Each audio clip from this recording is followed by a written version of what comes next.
Welcome back to Turpentine VC, the podcast where we discuss the art and science of building successful venture firms, VC to VC.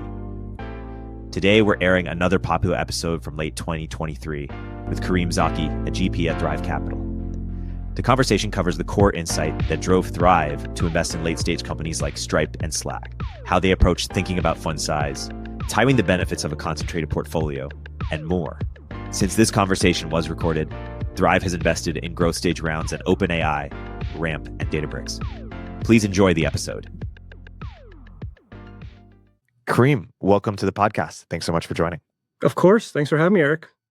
So, Kareem, Thrive, I believe, started in 2010, right? Yes, shortly after, but 2011 was our first institutional fund. So it's 12 years into the fund's existence. How should we think about Thrive in context with some of the other great firms out there? Like, what does Thrive want to be known for relative to the top firms in terms of how you guys think about the business and how you guys differentiate in the market?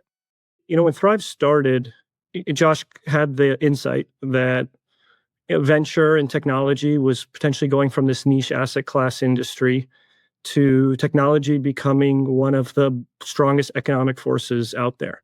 And venture was potentially going to shift from, a group of professional hobbyists or, people backing science projects to what does it mean to really build consequential generational businesses, or firms who were multi-asset class, and tech was just one of the other verticals alongside healthcare and financial services and whatever else they invested. And there was an opportunity potentially for a new firm to come in that was singularly focused on tech.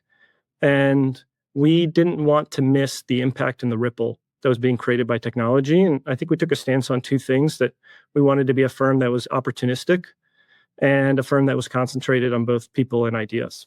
And on the opportunistic lens, I think it was controversial at the time, but it really wanted to be that we want to invest in the category-defining companies with multi-decade tailwinds, and that's all we cared about. And so we didn't want to be restricted from doing that because we were only focused on a certain stage, or we're only focused on a certain geography, or only focused on a certain sector.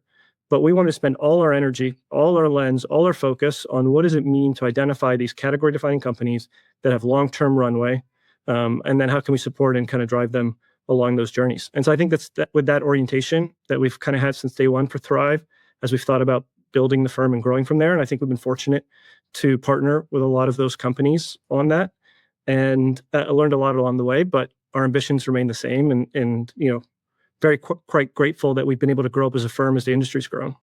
Yeah, it's fascinating, that tension between the concentration and the opportunism, because on the one hand, you guys, you're all very concentrated in your in terms of a lot of capital into few companies, and also the style, and not that many investors, and so the style feels very tight, very focused, very focused on excellence. At the same time, you also do every stage, every geo, you incubate every sector, and it's opportunistic. It's a fascinating juxtaposition. How do you guys reconcile, when you're talking about something, hey, is this opportunistic or is this focused? How do you balance that? Definitely. I think it's a great question. We actually get asked from LPs, we get asked from other folks as well. And I think where it comes down to is actually opportunistic doesn't mean lack of focus to us. It actually means extreme focus. And so I think in an effort to try to structure your lens and approach, you might try to start putting constraints on it. But I think what that happens is it potentially overcomplicates the decision. And so I think the thing about being opportunistic is to say, we're looking for one type of company. It's these product-led, category-leading companies that are winning in really, really big markets and riding exceptional tailwinds that can really carry and kind of either blow up a market or transform an existing one. And so that, to me and to our team, ends up to be very clarifying, because there are a lot of good companies out there. There are a lot of interesting companies out there. There are a lot of companies you can invest in and make money behind. But if we sat here and had a conversation, there are probably very few companies where you'd say, wow, that's riding a 20 or 30-year tailwind. That is the clear number one in the category. Wow, they've broken out in a way that's going to be hard to kind of defend against and kind of play through. And so that's our first lens. It's very qualitative in nature. Now, I think with that said, we try to reinforce all those things with quantitative things to kind of drive our assumptions through that. And I think that's a bit of how Thrive was born, being born in New York, where we thought the opportunity for new companies to be created was going to be there. But I think it ended up creating this blend of East Coast and West Coast thinking and style. East Coast and being quantitative and analytic and understanding, be able to observe what's happening in these markets, being top down in a lot of ways. And West Coast was just like a deep admiration for the magic that product can be and how that can kind of just totally change the face of an industry with the founder having a unique product vision, but potentially avoiding just backing science projects that don't have a business model that can really accelerate and transform a market and build an enduring company that lasts the test of time. And so I think being balanced in New York, having just like a natural appreciation for that kind of drove us on that journey.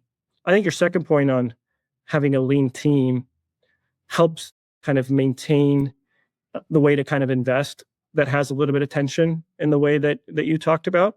Because when you're lean, there's ability to be collaborative and engage across the dimensions. I think as you get really large, you need to become a little bit more systemized and rigid because you want to make sure everyone's on the same page, everyone's rowing in the same direction, everyone's looking for the same types of companies and the quality bar is the same. But our whole investment team is 9 people kind of across all stages of the firm, and we're looking all for the same type of company. And so it's not like our early stage team is looking for pioneering frontier tech and our growth team's looking for de-risked SaaS. We're all looking for the same types of companies. We just maybe intersect them at different moments. And that leads to a lot of clarity and communication to be able to drive forward, live in this ambiguity of not looking for a business that scaled from 1 to 5 of ARR and did it with a magic number of 1.2, but a bit of that, the magic and the specialness that comes with something where you're like product intersected market, intersected founder to kind of break through. And that's where we spend a lot of our time and energy. And we feel fortunate that we're able to kind of collaborate because we're in it, living and dialoguing about it every day. Yeah. Talk more about how you guys thought about the structure of the firm, right? Not a ton of investors. You mentioned just 9, generalist firm. We had A16Z on and they talked about their sort of specialist fund-to-fund structure. Obviously, they've scaled up their team massively on the investing side. I believe 20 something, but more so on the support side. I think almost 500 employees.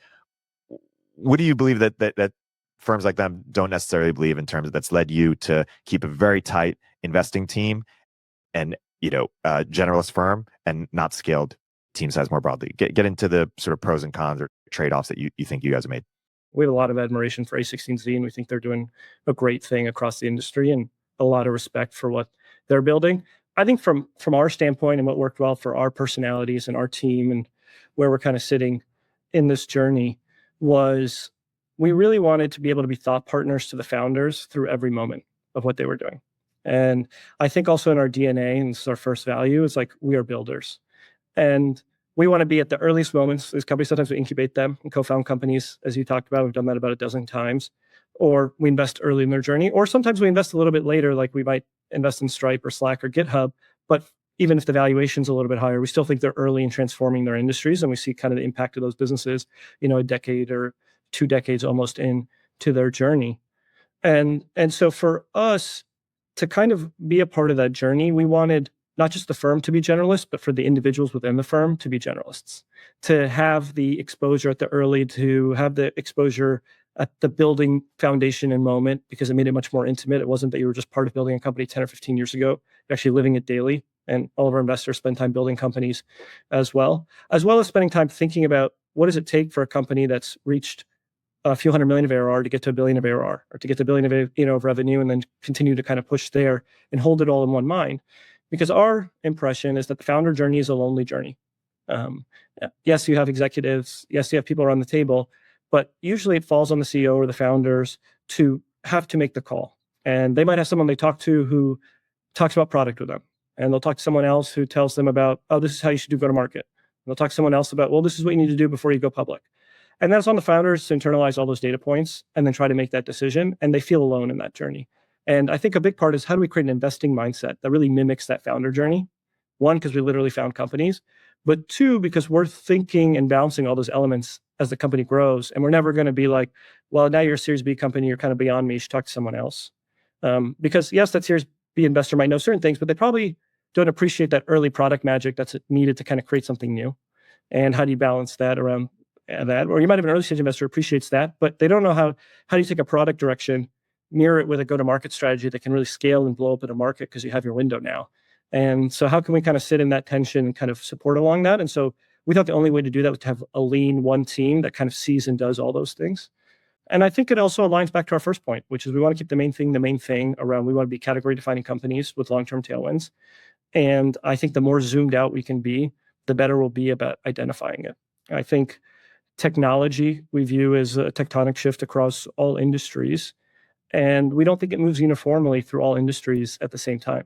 We think there are moments of time where, social media and the internet is exploding, and there's other times where fintech's exploding, and other times where healthcare is really expanding. And obviously, we have these moments around AI now. And you can see each industry is kind of evolving at different paces. And so we want to be able to zoom out to see where there's the most activity, the most opportunity for transformation, and then be able to kind of dive in and drive that forward. I think the summary of that actually, Nithin, who's the executive chairman at Thrive, used to be the dean of HBS, probably has the most robust encyclopedia of knowledge of businesses being created, as well as having just a great beginner's mindset. He always says we want to build, we want to be a T-shaped firm, which like we can kind of see broad. And then when we see that ripple that we think is going to extend for 20 years, how do we become, leading experts or thought leaders in that to be able to be valuable as partners and identify the leading companies? Something you mentioned, I want to highlight. It feels like a core insight that you had going in late with a lot of capital to companies like Stripe and Slack and a bunch of others, is that these companies are going to be bigger than people think. And not just a lot of capital, but maybe higher prices than maybe some other firms were willing to pay. Why don't you talk about what exactly that core insight was and how you came to it? Part of it was the industry was going through an interesting inflection point in evolution where obviously venture had been around for a long time, and we'd seen a certain level of outcomes. And I think you were starting to see, obviously, with companies like Google and Facebook and Amazon, that these things can go a lot larger. And then I think it became clear that technology wasn't just an important part of the business, it was the business for a lot of industries, and that it was going to have to be a competitive advantage in how you operate. And I think at the same time, too, we saw a lot of these businesses breaking into traditional industries really for the first time, or maybe you could say early days of venture, we're selling tech companies selling tech to other tech companies, which was effective, but maybe limited the TAM a little bit. And then the TAM just went from that universe, which obviously was condensed around Silicon Valley, to the global GDP. And I think as we started to see a lot of those companies kind of cross those chasms, kind of break across industries, all the Fortune 500 needs to transform itself. We just thought, wow, this is the big Cambrian explosion. This is the moment where we're going to see a lot of these things extend. And then I think we had a fundamental belief that scale in tech winners was going to look different than scale in if you're a retail player or a bank, where you saw market share split between 5 or 15 people. We thought there would be compounding advantages to product, compounding advantages to human capital that gets attracted to that. And that there's going to be a higher discernment in terms of product that end users were going to get to decide and pick. And we kind of saw everything kind of being top down, sold monolithic, to best of breed being created. And so all these things we thought as a confluence of, the market size and the opportunity was going to really continue to break out. And so the examples you talk about, Stripe, we invested in the company almost a decade ago. We also led another round in the company today and kind of continue, recently this year, and continue to invest behind it. And that's a company that's been almost 15 years into the journey. And you look at the market of global payments, and Stripe's 2% of that market, despite, I think, its dominance and growth. And even if you include it with its competitive counterparts of Adyen or PayPal, you'd say that they're 5 or 6% of that market.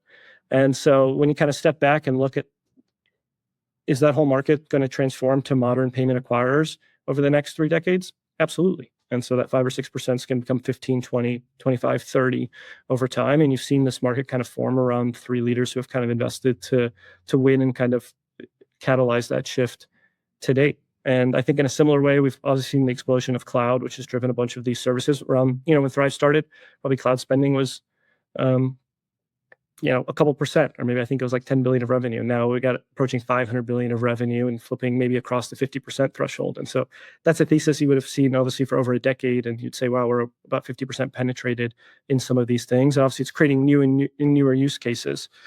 And I think that, again, maybe what is a bit of the blend of, a lot of us came from traditional finance. We were in New York, but we had this deep appreciation for what the leaders were. And so we were able to kind of see and assess these markets and knew what the incumbents kind of sat and positioned, but also had the belief that the innovators, everything was kind of going to go their way if they were kind of the clear leaders in exciting markets. It is impressive that you're a New York-based firm, and yet you're in many of these companies, most recently Retro, that are very design and very product very San Francisco. And so you have managed to bridge New York NSF while being a New York-based firm. And it's not like someone works at Thrive built one of these. Well, I guess Josh Miller was an example of a person who did, and maybe there's a couple others I missed. But it's impressive that you've been able to make that balance happen while not having a San Francisco presence, either physically or in terms of a partner on your team who spent 20 years building one of these companies. Yeah. San Francisco is a big part of where we invest behind. And I think New York's just core to our ethos DNA. We obviously believe in the long-term opportunities. New York is an ecosystem. We've continued to see it grow, and we continue to believe that it's going to grow. But obviously the center of innovation since the start has kind of been San Francisco, and we believe it to be a really important part of the ecosystem.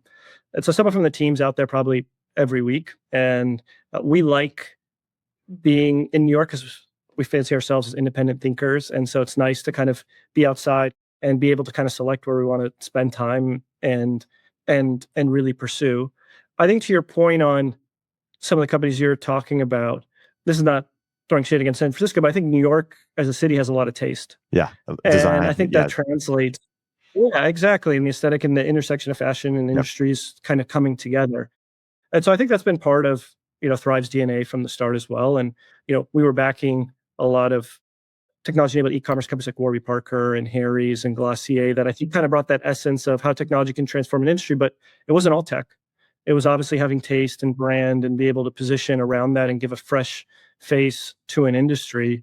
We're significant investors in Skims, but as well as we invested in Instagram early days. And a big part of that was the aesthetic of what Kevin was building. Obviously, the data was super impressive, but it's having an opinion about what consumers want. And so that's something that we've always indexed to. And I think New York's been an advantage versus a disadvantage in that.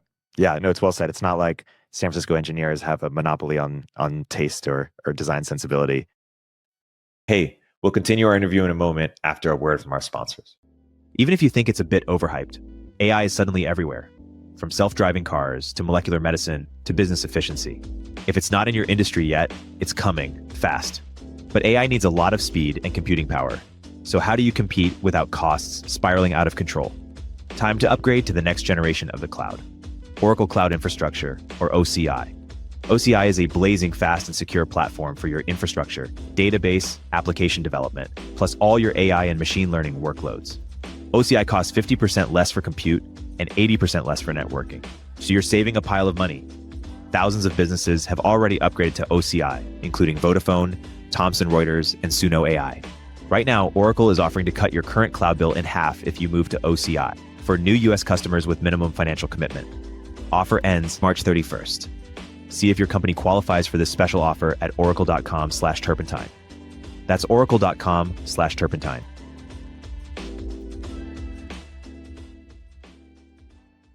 Hey everyone, Eric here.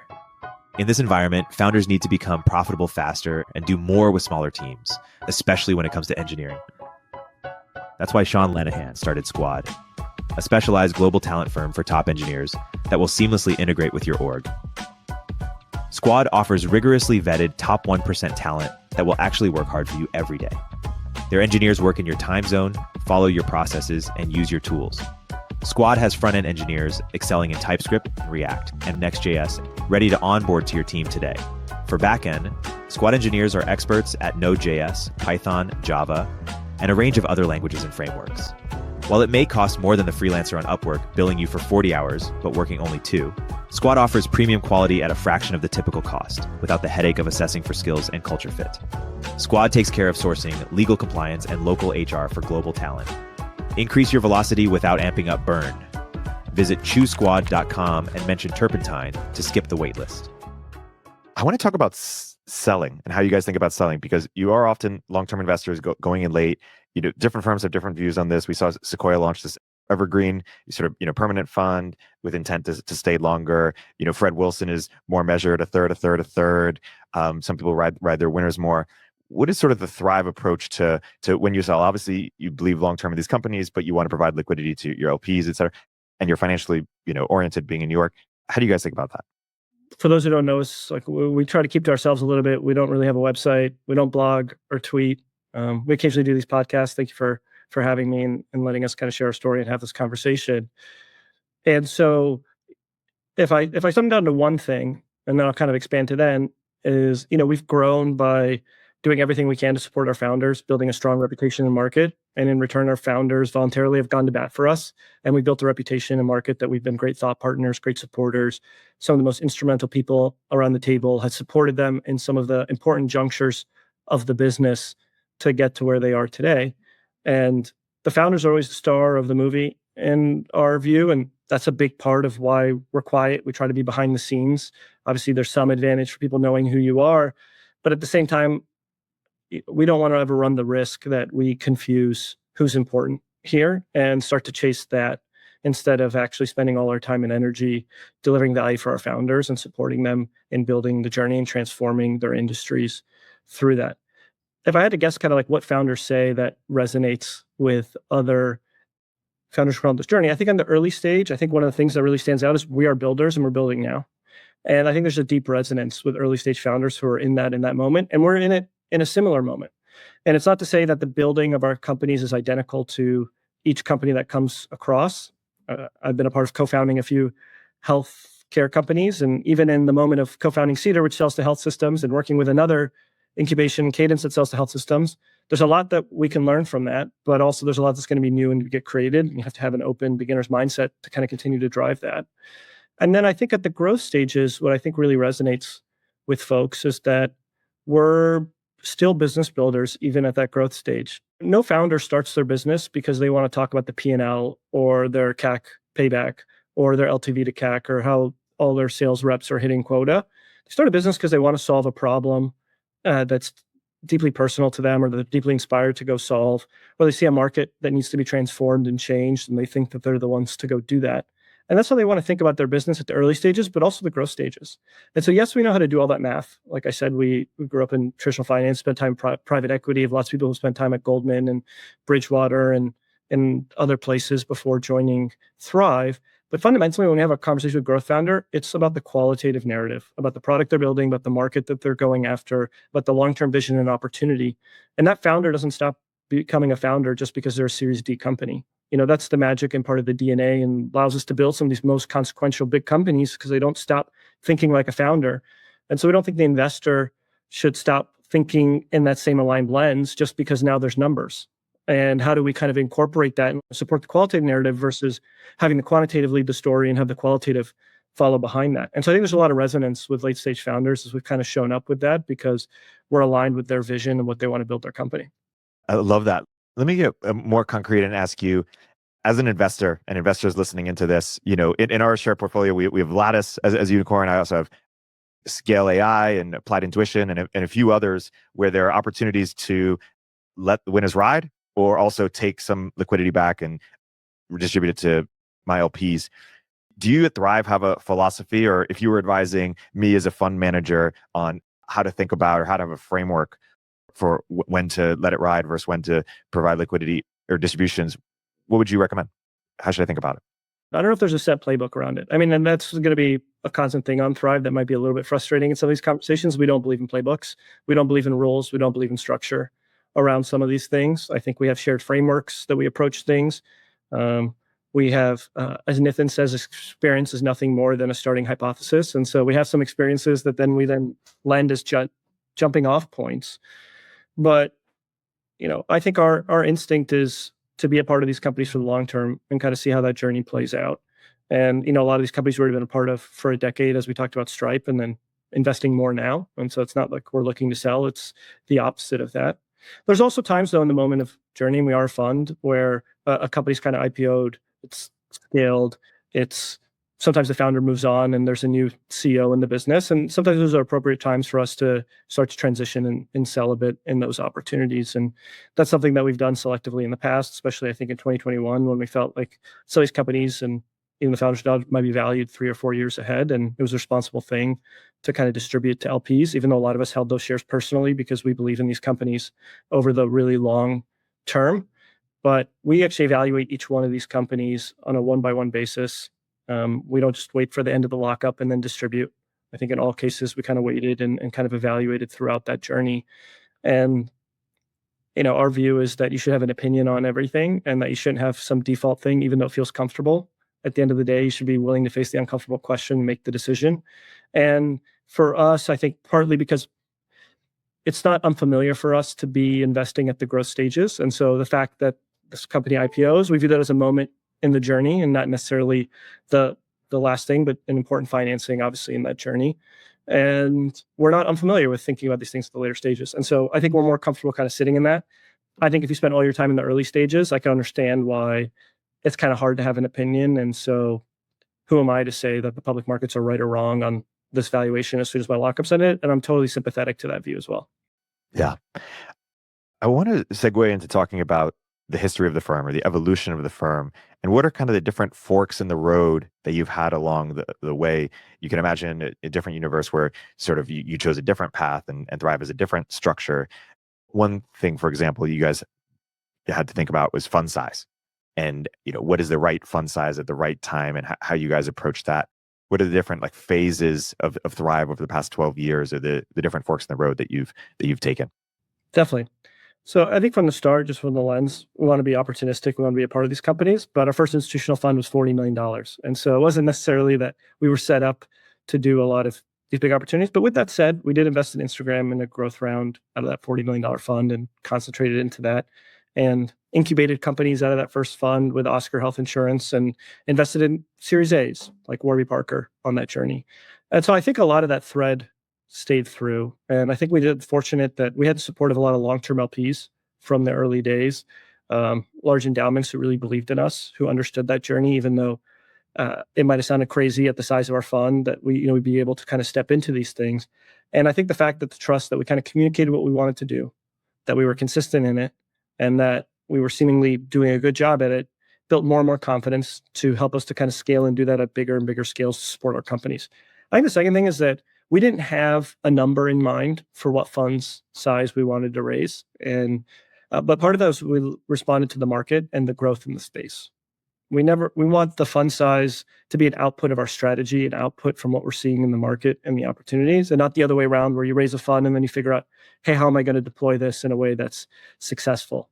And so I'd say that we've scaled with the industry, but I don't know if we were the first always to raise the largest fund. I think a lot of it was we were responding to the opportunities we saw at hand. And, consistently we found more opportunities than, our fund size would necessarily support. And so we'd be fundraising a little bit earlier. And so we'd raise a little bit larger. And then turns out the opportunities continued to scale. And that's the path that we've been on. And so I can't say intentionally that our fund size kind of scaled through that. But I think a couple realization and forks in the road. I think as the funds grew, it was controversial to keep it as one team. And we've even split the funds between growth and early, but that's more of a mechanism for discussion internally. And we want to have clarity around discussion. Our lens is we want to intersect these companies as early as possible. And so it's really important to us that we gave as much attention as focus to the seed stage company that we're talking about than we would kind of leading a growth stage opportunity. And so we wanted to separate the funds and make sure we were concentrated in each, because I think concentration leads to conviction, and conviction leads to us making kind of the best investments and outcomes. And so actually, if you look at a lot of our funds, we're probably twice as concentrated on both the early and the growth side relative to other funds. And we think that leads to better outcomes, better decision-making, but also we think it leads to better alignment with the founder. For the founder and for the early employees, this is the most meaningful commitment they've ever made in their entire career, and they're all in on it. And I don't think it's fair for the investor to approach it as one of 50 investments that maybe they made in that fund. And if it works, that's awesome. And if it doesn't work, I can kind of step away from it in a way. And we want to be financially bound to it, but we also think it makes us emotionally bound to these companies as well, because we're not investing in that many. We're concentrated in it. And the higher bar for concentration creates more conviction, which I think leads to better discussions internally when we're trying to drive that forward versus, oh, this could work, so let's write a check. When we write a seed stage check, we're writing with conviction that we think this is going to be an enduring company over a long period of time, not that we think this company can get to a Series A and then we're going to figure it out from there. And I think that's been an important strategic decision, that as one team but separate funds, to kind of keep the focus on early stage, the intention around early stage, and not let that get lost in some of the larger checks we're doing, and have that be the anchoring point for how we think about investing at Thrive was an important one. I think the next big decision that we made was we've invested a lot in building a portfolio impact team. And how do we support our companies along that journey? And I think that came from two realizations. One is that these companies are going to be built over a longer period of time. They're going to be bigger, which means they're going to be more complex. I think the idea that an investor can be all things to the company is kind of outdated. Maybe 30 or 40 years ago, when these companies were being built for 3 or 4 years, or maybe they get flipped to an acquisition to Cisco, or find a quick path to exit, you could seemingly, as the investing board member, know everything or be a really good thought partner on some of those journeys. But now, as a founder starting a company inspired by a lot of the iconic companies that have come before them, like when they start that journey, they want to build a company for 10 years, which means even in year 1 and 2, they're thinking about, how do I build that infrastructure? How do I build an executive team? How do I build a product? How do I build a go-to-market motion that's going to really help scale and drive that through? And so, can I help you think about your go-to-market motion and how to break out territories or pricing or incentives, or help you hire a CFO? I'm probably okay at it, but am I the best in the world? Definitely not. And so we've really built an impact team that has world-class leaders leading across pillars and dimensions to kind of support our companies. And I know that's an insight that I think, a lot of firms have had and started to build some services, but, we were intentional about calling an impact team because I think how we approach that's a little bit different. But it all stemmed from the place that these companies are going to be built for longer. We're going to be concentrating these journeys, and we want to support and drive that along the way. And what you've had to come to terms with in your concentration strategy is that there's going to be just a lot of companies you're going to miss and not be a part of and not have a small stake in, but it's in service of this brand that you're building, which is when you're in, you're not hedging, you're all in, you're leading, you're taking a big chunk of it. And that's kind of the Thrive brand promise. Definitely.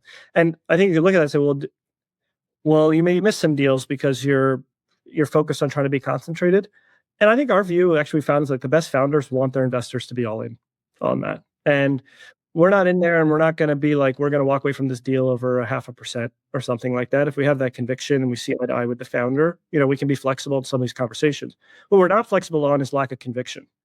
And we want a founder who's excited to be on that journey with us. And we found they found it refreshing that we want to be concentrated, that we want to be along the journey, that we want to invest throughout.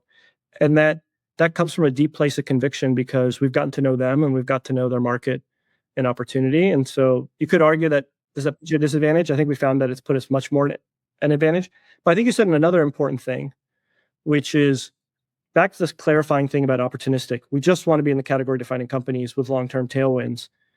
That is very clarifying in that we're really looking for these excellent breakout companies. And I think so much energy can be spent in an investment fund thinking about, this is a good company, this is a great company, is this a 2.8x return, is this a 3.2x return? And you might spend so much energy around that you're distracted from actually looking at the things that are real breakout. And so we pass on a lot of companies that are good and great. We know they are. But because we're in search of just trying to be focused around the excellent companies around it.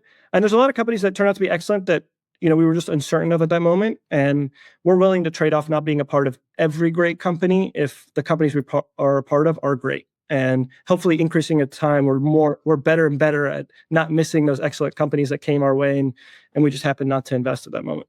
Yeah, and I bet there's companies in your portfolio who you missed early, but you got later. When it became more obvious and the value prop that you've cultivated has allowed you. And we're very thankful to all those founders who were gracious enough to let us into the opportunity after passing earlier. Yes. On the impact team, what have you found founders care the most about that's guided you in terms of like where have you invested on the, like, is it recruiting? Is it customers? Like what is your thinking for what do founders want and how have you cultivated the impact team around that? So just to highlight why we call it maybe the impact team and not the portfolio services team that I think sometimes they get referred to. And it feels like a small thing, but sometimes these small things become big things and guiding lights in how we operate, is we really wanted it to drive impact.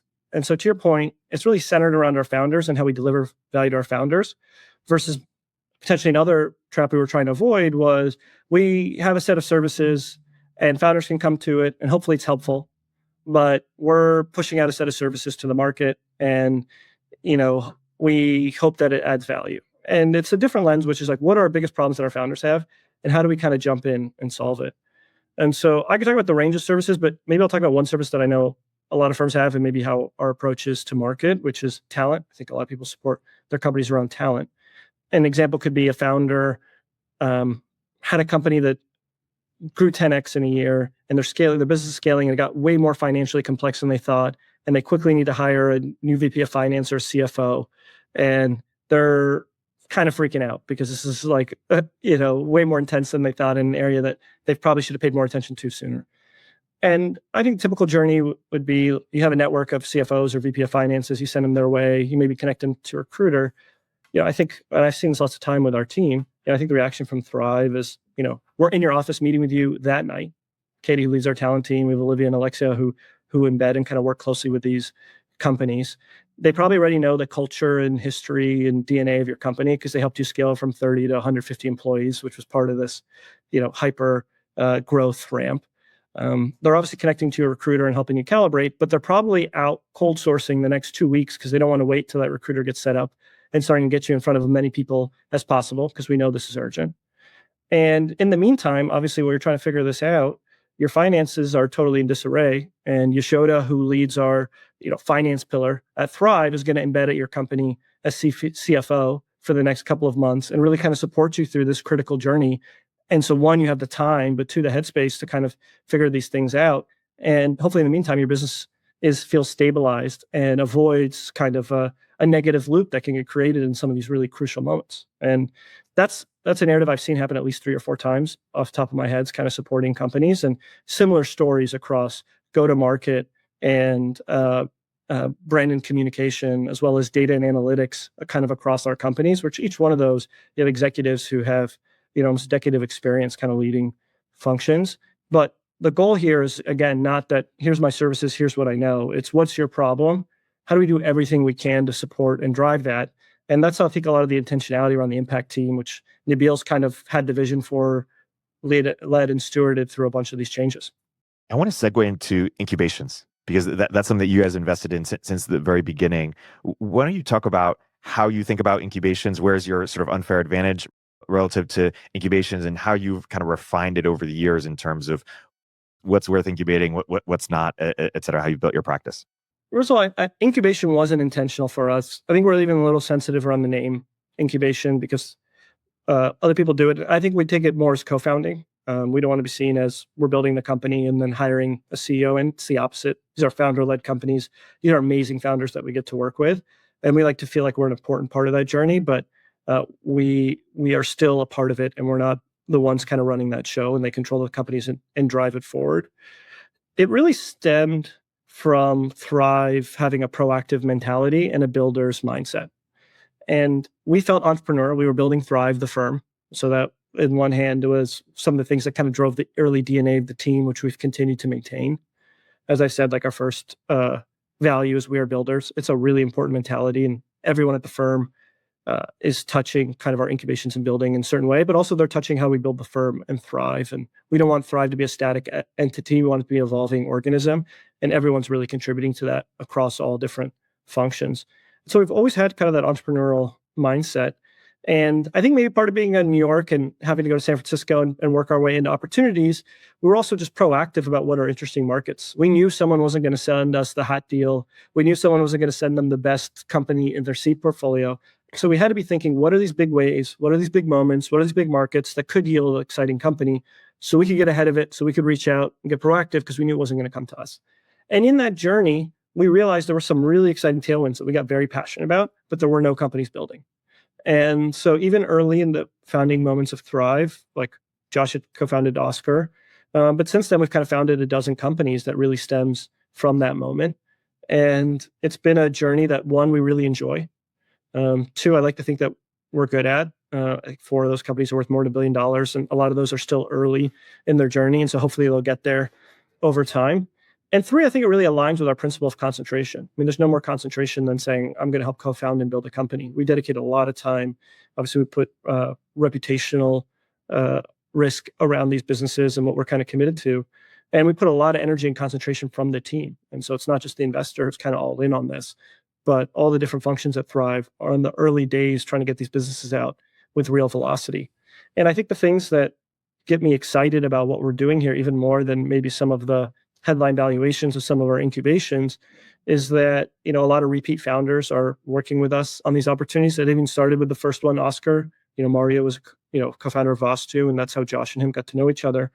But from Brandon Weber, who started Nava, or Florian in Cedar, or Chris from Cadence, all repeat founders who are excited to kind of partner with us early in that journey, which gets me excited that we're offering real value and kind of driving that forward. And I have some suspicions as like a co-founder why we're able to kind of help these businesses really succeed. But we're just grateful that we get to work with great founders on problems we're super passionate about. And is it fair to say that you've focused more so on regulated industries or capital intensive industries, or how have you thought about the types of ideas or spaces where you think this is best set up to succeed? Definitely. I'm going to keep coming back to the annoying line of there's no playbooks, and so it's evolving. But there is some pattern in the history, and I can talk about how it's moving over time. The pattern is we did do a lot of the regulated industries in healthcare and financial services. Some of the healthcare companies I talked about, we started, Gaurav on our team incubated a co-branded credit card. And I think a big part of like why, we incubate companies or why we've been good co-founders with founders is a couple things. I think one, it takes a lot of time to start something. So we're only going to start something if it can be a $10 billion plus company, not a $1 billion plus company, because so much more time and energy. And so we got to believe that there's more output on the other hand. Two, we want to be inspired by the problem in a really big way because we're going to spend a lot of time on it. We better feel it's one of the most meaningful things that we can kind of go spend time on. And so we're really passionate about the companies that we help start and engage. It's not just financial math for us. It's really a passion project. That's the only way to justify the time and also to overcome that initial 0 to 1 moment. Because if you're totally rational about it, you'll never start the company. Because you have to have like an unrealistic optimism to kind of jump over. And so you got to be super passionate about it and kind of turn off a little bit of your, totally rational mind and really let your optimism and emotion kind of take you forward. And then third, obviously we got to work with great founders because ideas only get you so far. And so like, why has that ended up us kind of going after some of these regulated industries is, one of the advantages of having a capital partner that has the conviction of a co-founder is you can take a much more direct path and a much bigger path to some of these problems. And so if you're building like a small tool, you could probably get away with an MVP on like $500,000 or $1 million. You want to build a health insurance company, you want to build a robust enterprise solution for health systems. You want to build a PBM and take on the big 3 PBM pharmacies in the market. You want to build a co-branded credit card and take on Chase and Amex and all these players and go partner and get a top 20 retailer to be your anchor customer to kind of deliver some of these things. You're going to need money and you're going to need conviction, and you're going to want to be able to take a direct path there and not feel like I have to build a small little MVP, build something else, grow, and go after it. You want to be able to take on that, build towards it, and be able to capitalize it in a way that's going to kind of drive it forward and feel like you have a real partner on the table that has conviction to do that. And so I think that wasn't by design, but ended up that we were able to help accelerate some of these really bold visions, allow great founders to take a direct path there and take some big swings. And we get a lot of energy from that. Now, I think some of our co-foundings that aren't as public, we're starting to take a different direction on certain things. Because again, it wasn't intentional. It wasn't like, well, we've been successful in healthcare and financial services. Should we keep doing that? And we're launching a couple companies in AI now in that space. And we think we have unique insights and ways to kind of catalyze that, and a lot of advantage to those founders for us having to have a capital partner as a co-founder, but also someone who has seen the business building journey in a lot of different ways and has had the opportunity to invest in OpenAI as well as invest in a lot of these leading tech companies, and how do we take those insights to kind of build new things to kind of capitalize on this wave. Let's go deeper on healthcare specifically, because you've really flourished in building that practice, you specifically among other things. And when you talk about both on the investing side, how you've approached the space in terms of what types of things have gotten you excited versus not get excited in terms of advice for investing in digital health, and then we'll segue into how are building these types of companies different than building traditional Silicon Valley companies or tech companies in particular. As I said, we're all generalists, so we spend a lot of time in a lot of different spaces. At the same time, we're T-shaped, and so there's certain areas that we might spend a lot of time in, kind of drive in, because we think that there's a space that has long-term tailwinds. And my view is we're 1 decade of 5 decades into the digital health transformation. I mean, I can go sum up all the digital health revenue or enterprise value, whatever metric you want to use, and it basically rounds to 0 in terms of the impact in the healthcare ecosystem. That's not despite amazing products being built. That's not despite actually great companies being built so far. But it is just a reflection on the fact of how big healthcare is, and it's a $4.5 trillion part of our economy. It's the fourth largest GDP in the world if you separate its size of Germany. And so I think we're really early in some of these things. But I think what's super promising is that on the ground, there's real innovation. I mean, lots of companies we've been a part of, lots of companies I've just seen that are transforming health outcomes, that are lowering costs dramatically for the system, that are streamlining experiences for consumers and employers and all these different elements. And so that gets me massively optimistic. But then I also look at the hill to climb, and there's a lot to do. And so we get excited about being on that journey and helping build and align and drive that forward. I think to your point on the approach to the market, I think that there are general rules in tech that maybe don't apply to building a health tech company. And that's something we've kind of learned over time and used in the companies we've incubated, but also companies we've invested behind. And I think the first thing is, I think you got to build alongside the system or within where the system is today, and not just ignore the system completely and build outside of it. Sometimes there's an instinct to be kind of the outsider in the space and say, I'm just going to build over here. But again, like a $4.5 trillion system, that's not going to move so quickly to your little startup, regardless of how good the idea is. You got to go meet the system where it is today, and you got to go operate in the existing payment models. You got to go operate where the patients are today. You got to go operate within the dollars and flows that exist in this ecosystem. Now, it's not to say that we're satisfied with the status quo. You should build a company that's much better in a value-based world than is in a fee-for-service world. But if you're holding your breath till the whole market moves to value-based, healthcare is going to be more stubborn than your business, has longevity to kind of like stamina to kind of play through it. And so you got to go meet the system today and kind of go build on those economic rails where the patients are and kind of deliver that, which I think is maybe a little counter to maybe a lot of people's initial starting point where they're like, I'm just gonna build a cash pay business. I don't want to deal with insurance. I don't want to deal with health systems. I don't want to deal with employers. And the reality is you're just going to be a small part of that market in the best case scenario. And in the worst case scenario, you're just not going to be able to kind of get it off the ground. I think the second thing is, I think we challenge the concept that like you should start with an MVP in healthcare. We actually think you should go after big problems, not small problems.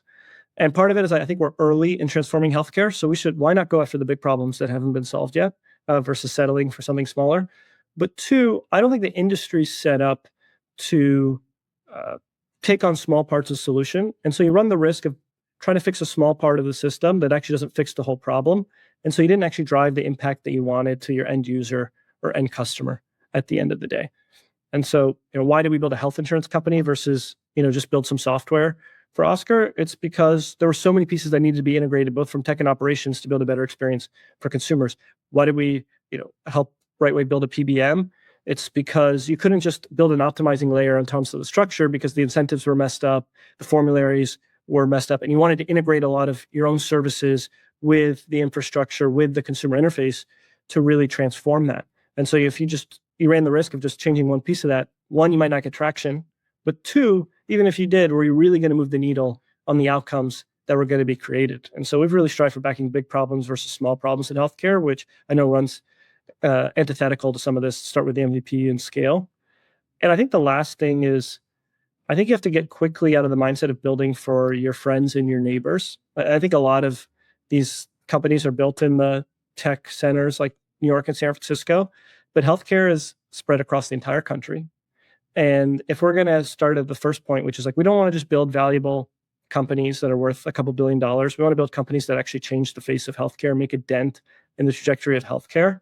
You're going to have to find a way to serve 100 million patients. And you're not going to be able to do that without serving people across the country, in Ohio, where I'm from, or in Kansas, or in Louisiana, or in all the different places across the country. And so how do you start thinking about, how do I build a product that doesn't just can sell to the big tech companies who want to buy fancy digital health things for their employees? Again, that's not bad. It could be a great business, but I think we're more inspired by people who want to build products for 100 million users. And Cedar, the consumer healthcare payments business, that's something that's serving 30 million patients today, and confident it's going to serve 100 million patients. We led the Series A in a company, Headway, in the mental health space. We believed that mental health was going to be a really important thing. The thing that really inspired us at Headway, even when it was at a fraction of the scale that it was today, was that in New York, the most represented employer that they served was the MTA.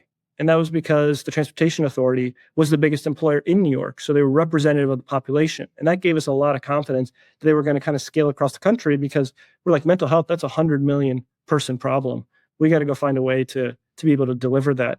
And even if there's other ways to maybe build good financial outcomes, we want to be a part of the things that can really actually move the needle in healthcare and hopefully change the trajectory of healthcare, bankrupting our country, being kind of a big financial burden and frustration for consumers, being an opaque system for employers. The list of healthcare problems are endless. And so hopefully we can obviously build great financial outcomes, but really make a dent in how that, in the trajectory of where it is now. I want to segue a bit to macro. There's some firms that don't think a ton about macro, in the sense of they're just focused on investing in great companies, and don't change the pace of deployment, or don't change the fund size, because they don't see a huge sort of correlation. Companies are built in all great markets, and there are other firms who are very conscious of the macro, and it changes what types of companies they invest in, or their deployment pacing, or their fund size. As our founders fund, sort of reduce their fund significantly. How does Thrive think about macro in terms of how it determines their business? Yeah, I'd say we think a lot and we think a little about it. And so I think we a lot in that, should this change any of our long-term assumptions? Is the trajectory of technology different than we thought? Is the profitability of technology businesses different than we thought? Is the efficiency to kind of get there a lot different than we thought? Are the existing markets more stubborn than we thought? Is capital a lot more expensive than we thought? And in some cases, those change our assumptions. In some cases, they don't. I think our belief in technology transforming every industry is still unwavering. I mean, we still see the bottoms up momentum across our portfolio, across a lot of companies, that the industry is changing. I think some of the things that are really changing is the cost of capital is a lot different. And so a strategy that made sense for a company in a zero interest rate world does not make sense in this world. And so to put your head under a rock and say macro doesn't matter, I'm going to run my company the same way, is delusional. And there's a smart way to kind of run your company in this environment. And we spend a lot of time with our companies doing that. Now, what we don't do is overcorrect and tell our companies to give up the long-term prize of what they're going after, and to not keep investing in their business. There's a way to grow your business profitably. And it's not this zero sum, should I grow or should I cut burn? We don't view them as mutually exclusive. We think it's a multi-dimensional question. And maybe the way the firm's structured, we're comfortable playing in multi-dimensional. We do it all the time, right? We build companies, we invest early, we invest in growth, we invest across categories.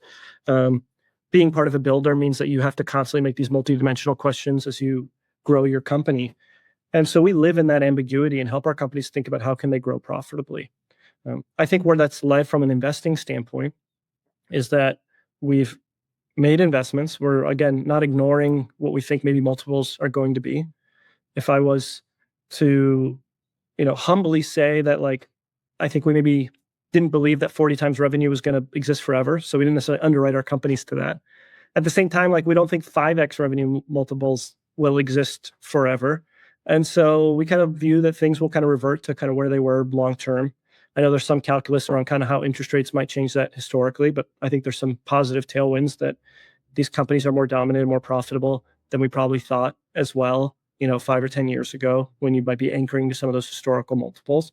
And so net, we think, what is that long-term stabilization? And I think we're willing to kind of maintain that horizon. We want to be level-headed. We want to be consistent in our approach around it, but also recognizing when kind of things change. So I think that's led to us continuing to invest this year behind companies. And then I think on the early stage side, it doesn't really change it much. And I think you probably find a lot of consistency around investors around that, or I hope so, because these companies are going to exit over a 5 or 10 year time horizon. And what the NASDAQ's trading on a given day shouldn't determine whether you think this company can succeed or not in terms of defying gravity and breaking into a market. Gearing towards closing, talk about the future of Thrive. Where could your firm go? I know you're going to be concentrating in category defining companies, but could you see yourselves launching any new fund products, whether it's a hedge fund or other sort of fund products that you think about, like this massive asset management firm beyond venture? We don't think of it necessarily like that. I think, again, being annoying and kind of repeating kind of our firm philosophy, we want to be opportunistic. We want to be stage agnostic. We want to be geographically agnostic. I think we're product agnostic in a way, maybe is part of your question. And again, we just want to be about these category defining companies with long-term tailwinds. And I think one of our firm philosophies and values is focus on the inputs, not the outputs. And so I think we're going to keep focusing on, I think, a more direction on what the inputs at Thrive are going to be. And that's really around, obviously, the people we're going to hire. And we want to bring people to the firm that still have that maverick mentality, the redefine an industry or learn about what are the most exciting things and kind of continue to push that forward. We're not insecure about betting on young people that might push our thinking at Thrive. It would, sometimes as firms get more successful, they try to overly professionalize and become corporate. We're trying to actively fight that.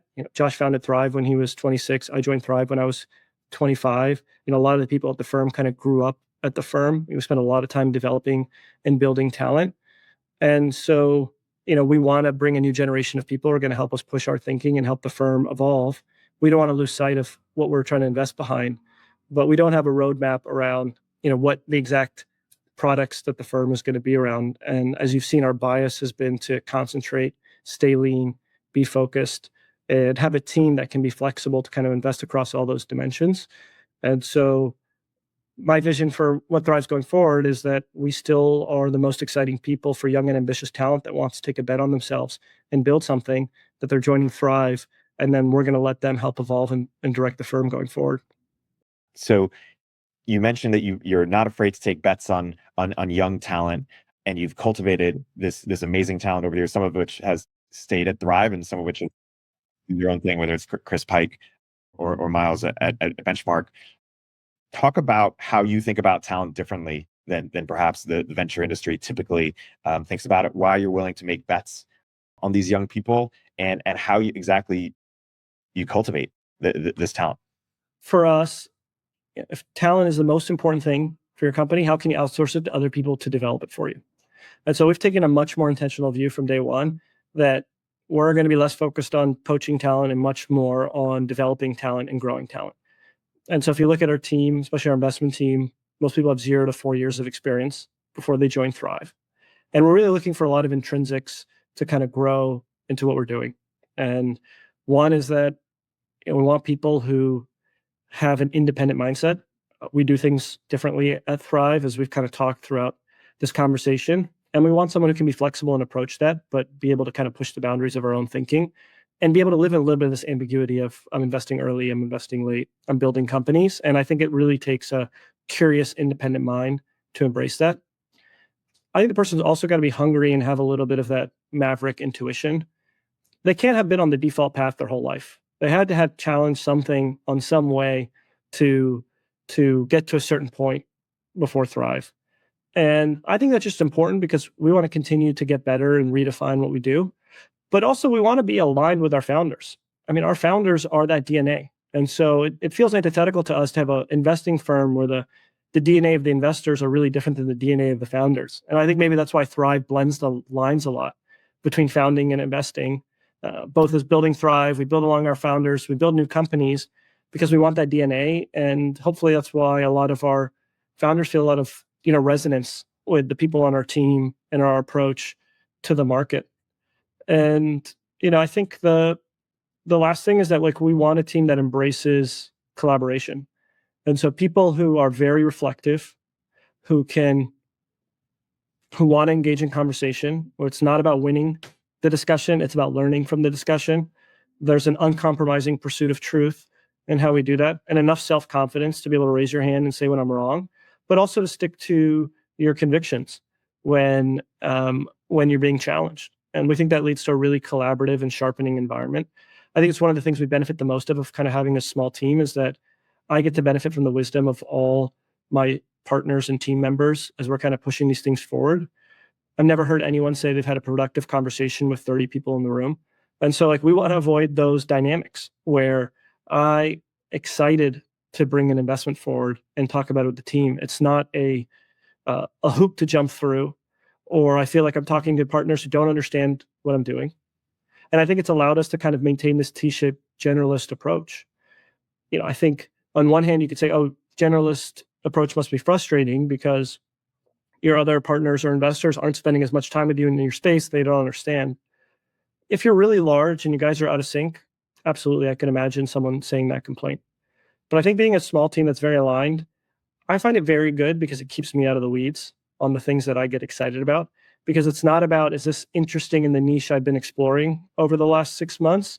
It's like, is this interesting globally? Is this interesting relative to all the companies we're seeing? Does this rise to the standard of some of the iconic companies we've invested before?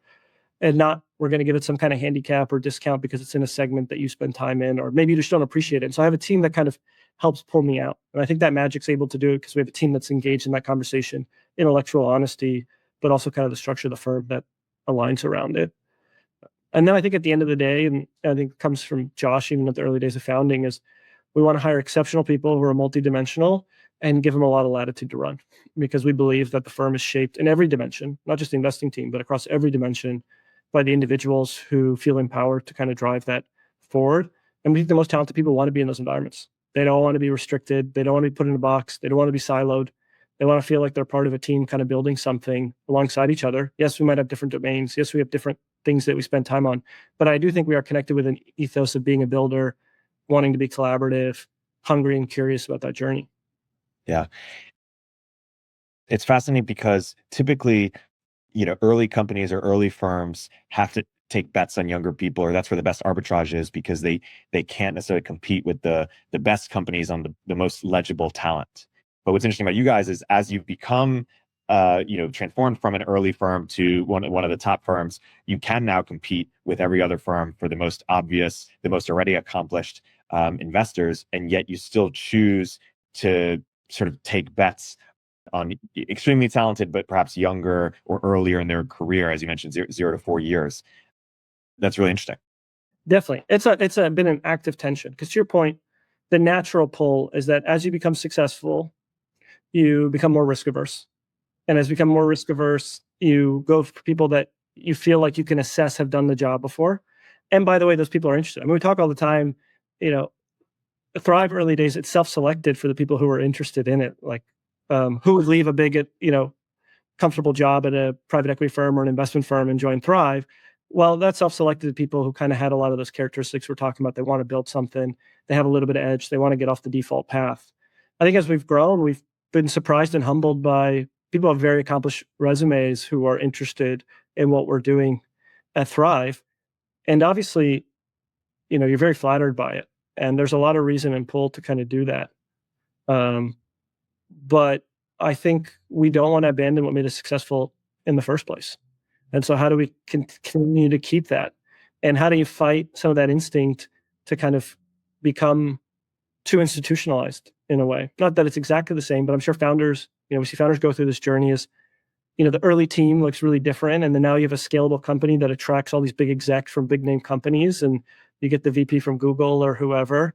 And some of those people obviously translate, but a lot of times you're almost flattered that someone like this would be interesting, but they change the DNA of the company in a really significant way. And sometimes that's good, and sometimes that's bad. And I think for us, we're just really anchored and make sure we never have the culture of the firm deviate too much from the culture of the founders we want to serve, because I think that we're going to lose sight of the magic around that. And I think one of the things that makes venture hard but exciting is that it's only about the next exciting thing, right? Industry's constantly changing. The new spaces that are exciting, the new founders are exciting. It's constantly recycling going forward. And so how do you make sure that you as a firm are aligned with that and don't get left behind from that or get too distant from that because you do the natural thing around, moving as this company grows, maybe becoming a little bit too institutional. Obviously, there's things we got to grow up at and we're better at than we were when Thrive first started. And those are all good. But again, we don't want to lose that initial DNA, that magic, that enthusiasm around something new and new people who are going to challenge and push us, and not to try to get too locked into something. That magic is interesting.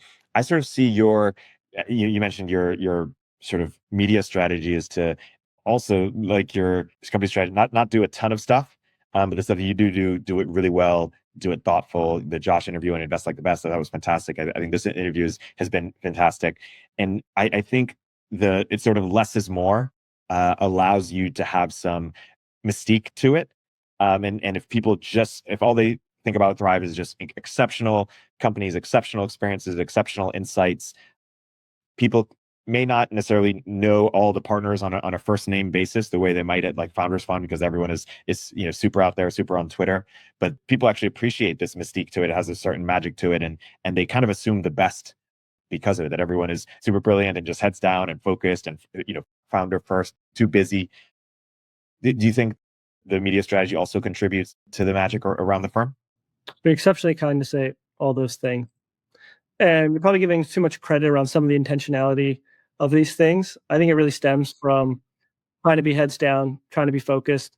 Early days, we were too insecure to say something, to be honest, right? We were trying to figure it out. We were young in the industry, and we didn't want to be talking about things that we don't know. And I think, as our experience has grown, not that we figured out everything, not that we deserve to be out there talking all the time, we found that we just enjoy so much more being close to our companies. And again, like, we just want the firm to be anchored in the assumption that, like, we're here to support our founders, work with our founders. Let's not get confused about what we're spending time on. I think there's a lot of people who put great content on the internet as investors. I think it's wonderful. I benefit a ton from it. I learned a lot of my journey from people who've been out there and sharing. And so I don't think it's a bad thing at all. But it's not the strategy we pursue. And we feel fortunate that it hasn't hurt us in the journey. And as you said, maybe it's actually helped us with a lot of founders.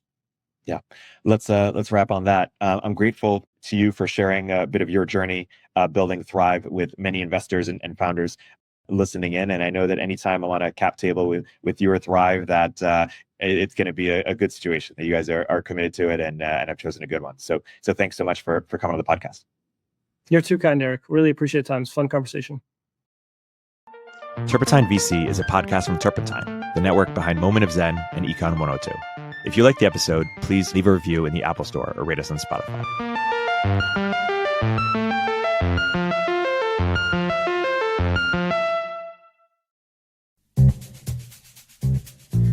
Hey everyone, Eric here. At Turpentine, we're building the first media outlet for tech people by tech people. We're the network behind the show you're listening to right now. We have a slate of hit shows across a range of topics and industries, from our AI and investing cluster of podcasts to shows that drive the conversation in tech with the most interesting thinkers, founders, investors, and influencers, like Econ 102 with Noah Smith. We're launching new shows every week, and we're looking for industry-leading sponsors. If you think that might be you and your company, email me at eric@turpentine.co. That's ERIK at turpentine.co, and let's partner together.